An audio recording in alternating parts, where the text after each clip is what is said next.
Magandang araw po mga kapanalig. Ito na naman po ang inyong maestro ang nagbabahagi ng mga orasyon gamot sa kamandag.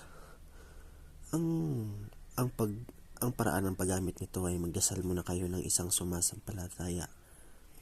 Yun lang po. Ito'y banggitin ng 3 ulit at iihip sa kagat ng ahas, aso o anumang mga makamandag na hayop upang lumabas ang kamandag nito. Ito'y subok na at nagagamit na po ng inyong maestro.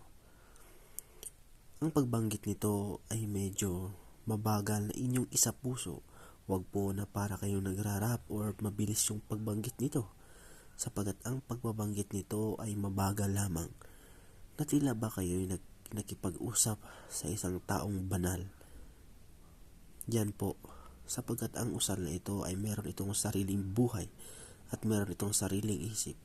Ito'y nagagamit sa lahat ng mga bagay o lahat ng mga hayop na makamandag o kung kayo may kakagatin.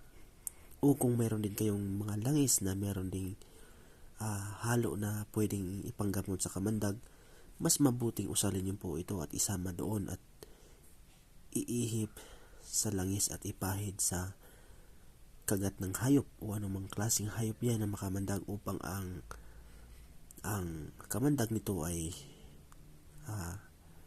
kumulo at lumabas. Maraming salamat po at magandang araw po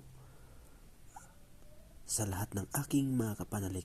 Ito po ang inyong maestro ang na nagbabahagi ng mga usal para po sa mga bagitong manggagamot na gusto ring matuto sa lihim na karunungan.